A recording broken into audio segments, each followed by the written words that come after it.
Good morning. It's Monday, and didn't we have a beautiful weekend this weekend? It was really nice to have one that wasn't rainy or scary, wasn't it? Let's bow for a word of prayer before we get started.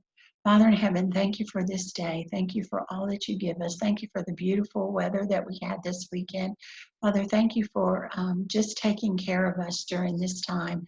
I pray that you would be with each student and their family, Father, that you would bless them, that you would give them health, that you would help us as we are learning from a distance instead of face to face.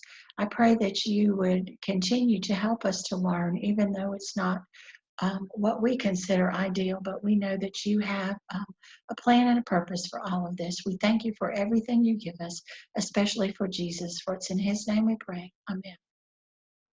All right, let's get started this morning with our new spelling list. This is page 66. We're doing lesson 27. So I'm going to read the words and I want you to say them after me, but I want you to notice that the first word on this list is actually two words. It's all right. And I see this written all as one word, but all right is really two words. And I think that's the point that this lesson is trying to get across with us. All right, so the first one is all right, two words, already, beauty, sight.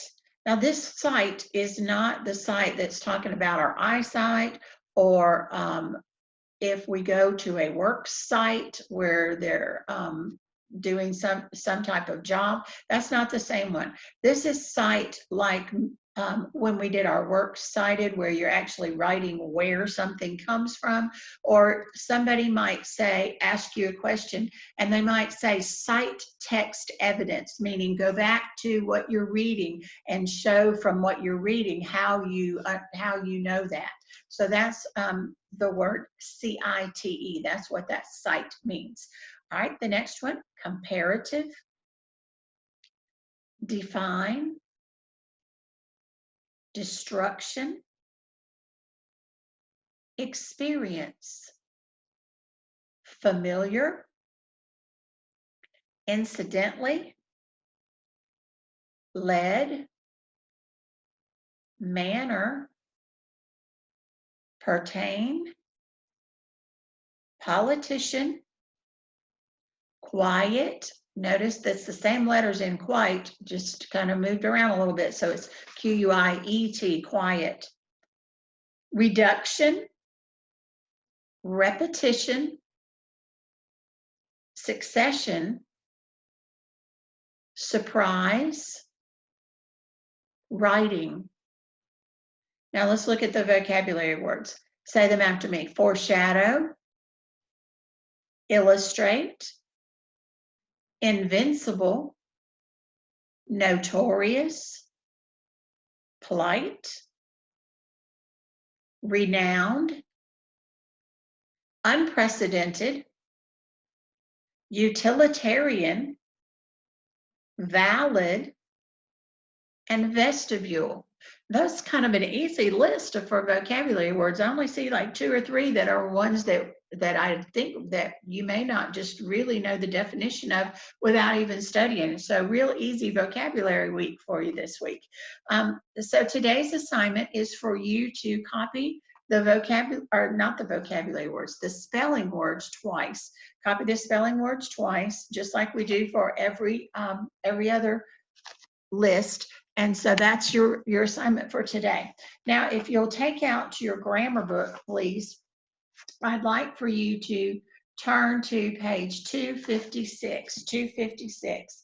And while we're turning there, I have put on GroupMe the lesson plans for this week. So if your parents are on GroupMe, you'll have a copy of the lesson plans. If not, you can text me or call me, and I can send a copy of the lesson plans over the phone to you. So let's take a look now at page 256. This is exercise M. Exercise M says identifying sentence structures. Identify each sentence as S for simple, CD for compound, CX for complex, and CDCX for compound complex. Now, let's kind of go over and review because we didn't do this on Friday. So a simple sentence is just an independent clause. It stands alone. A compound sentence is when you have two of those simple sentences put together, and you can either have a comma and a coordinating conjunction joining them together, or you can have a semicolon with no conjunction. And sometimes you'll have the semicolon with both, but not very often. So don't let that throw you. Then we have the complex sentence.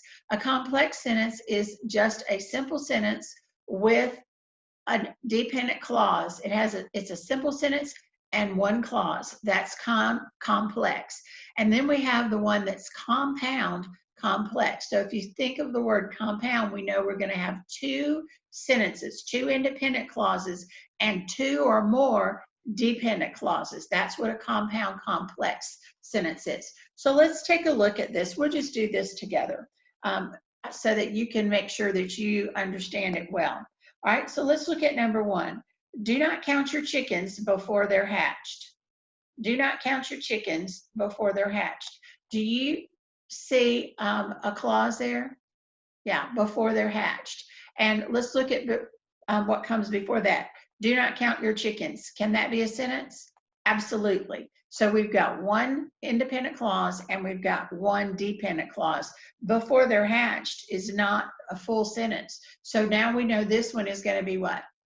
Complex. Very good. Okay. All right. So let's look at the next one. Few minds wear out, more rust out. Okay, the first thing I see that jumps out at me is that semicolon. So let's look on both sides of the semicolon. Few minds wear out. Can that be a sentence? Yes. What about more rust out? Yes, because you've got a subject, more, and then you've got a verb, rust. So we've got two sentences together, so that makes this what? Compound. Good. All right, number three. Number three. We know what we are, but know not what we may be. Okay, let's look at this. We know what we are, comma, but know not what we may be. Okay, so I'm looking at two sentences. We know what we are is a sentence. Know not what we may be is also a sentence. But I see phrases inside of it, or clauses. What we are is one of them, and what we may be is one. So now we've got two sentences, two clauses. So what kind of sentence would this be? Compound complex, correct. All right, number four, an investment in knowledge pays the best interest. An investment in knowledge pays the best interest.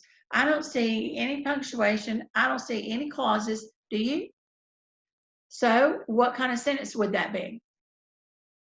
It'd be simple. That's right. All right, let's look at the next one. I am prepared for the worst, but hope for the best. I am prepared for the worst. Well, I see that but there's no comma there. I'm prepared for the best, but I'm prepared for the worst, but hope for the best. That's just a simple sentence, y'all. All right, look at number 6. Do I not destroy my enemies when I make them my friends? Do I not destroy my enemies when I make them my friends? Do you see a clause in there? When I make them my friends, okay? And so look at the first part. Do I not destroy my enemies? That's a question. So that's a sentence. And then you've got a clause. So if you got a sentence and a clause, what do you have? Complex. Good. All right, number 7. What you are will show in what you do.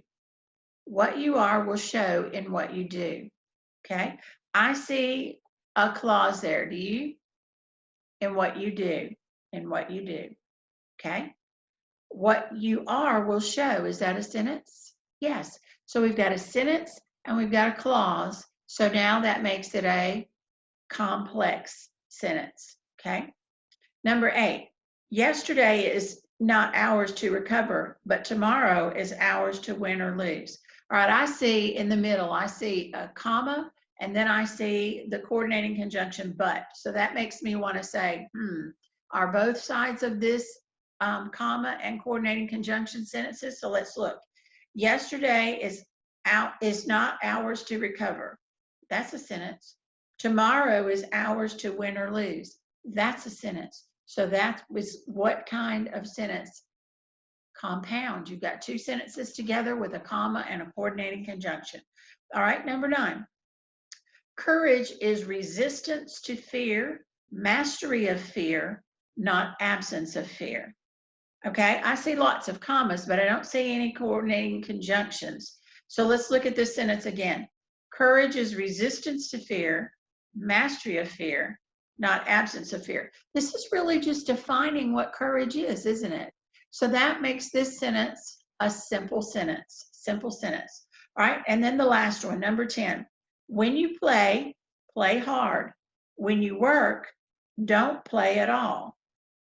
All right, so let's look. First, I see that semicolon. So that tells me look on both sides and see if it's a sentence. When you play, play hard. Is that a sentence? It is. All right. When you work, don't play at all. Is that a sentence? Yes. And now I know there's two sentences, so I know it's at least compound. But do you see any clauses? I do. When you play and when you work. So there's two sentences, two clauses. So that makes this sentence what? Compound complex. Very good. Very good.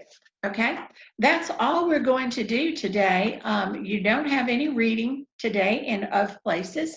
So you're going to do your reading of The Boy in Striped Pajamas. I'm going to read from page 175 to page 176, excuse me, to page 185 today. So if you're reading on your own, great, keep going. And if you're reading with me, all you have to do is go to the next video and I'll be reading. You can read along with me. We'll be finishing this book this week. So if you're behind in some of the reading, you need to either watch the videos and read along with me or get caught up very soon, because we're going to finish this book this week. And I wanted to start another book with you before the end of the year that also has to do with World War II. Our history book in World War II tells us factual information, but it doesn't kind of show us the human side of it. And that's what I wanted you to see in reading this book, The Boy in Striped Pajamas. I wanted you to kind of see the human side of all of this, even though that it is make-believe. Some of the people still went through some of these things that we're reading about in the book, and it does give you more of a human glimpse into it. The other book that I wanted to read has a totally different ending from The Boy in Striped Pajamas, but it also is a fiction book, but it's based on some things that really happened, and I wanted to talk about that too. Hopefully I can get a copy of that. You won't have a copy, but maybe you could listen on the video, because I think it's worthwhile for you to pay attention to that. And the name of it is Number the Stars. Some of you may have read it before. It's very easy reading, but goes along with what you're going to be studying very soon in history on World War II. Well, that's it for today. So I hope you have a great Monday, and I will be back tomorrow.